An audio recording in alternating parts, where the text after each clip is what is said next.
வாய் bestie. உங்க பேர் என்னப்பா? என் பேர் வந்து காத்தவராயன். காத்தவராயன். சொல்லுங்க, பெண்ணோட பெருமைகள் எல்லாம் சொல்லுங்க. இது 4வது கல்யாணம் அவளுக்கு.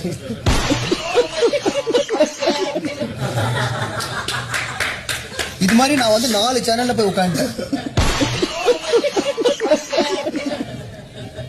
போராடல எல்லார்கிட்டயும் ரொம்ப பீன்றா, மடியில படுக்கிறா, யார் அது மாதிரி ஒரு கேரக்டரா இருக்குது.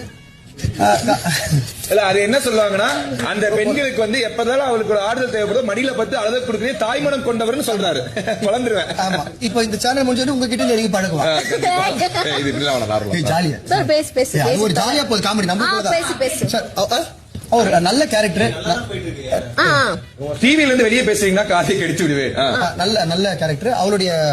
அவள் வந்து ஒரு ஃப்ரெண்ட்லியான ஒரு கேரக்டர். சமைப்பாங்களாமா? ஏன்னா இப்ப மாப்பிள்ளை சில பேர் கேட்க சமைப்பாங்களா?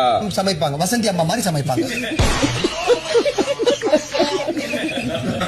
வசந்தி அம்மா விட வாரன் வசந்தி அம்மா மாதிரி சமைப்பாங்க. உருளைக்கிழங்குலாம் வந்து மண்ணா இருக்கும் கொஞ்சம் லைட். இவங்களோட ஸ்பெஷல் விஷயங்கள் என்ன சொல்லி, இவங்களோட ஸ்பெஷாலிட்டினா என்ன? எங்க பிரியாணி போடுறாங்களோ அங்க ஓடிடுவாங்க. சொல்லல அதெல்லாம். அவளுக்கு ரொம்ப ஃபேவரட்டா வந்து சிக்கன் பிரியாணி ரொம்ப ஃபேவரட். அதனாலதான் அவன் வந்து கடை வச்சவங்க ஓட்ட வச்சுக்கிறவங்க தான் கல்யாணம் பண்ணிக்கணும்னு இருக்கு. புரியுதுமா, ரொம்ப சந்தோஷம். இங்க அதை முடிச்சுன்னா அடுத்த பண்ணிடுறோம். தள்ளுவட்டி கடையில பிரியாணி வச்சிருக்காங்க. நன்றி நன்றி நன்றி நன்றி.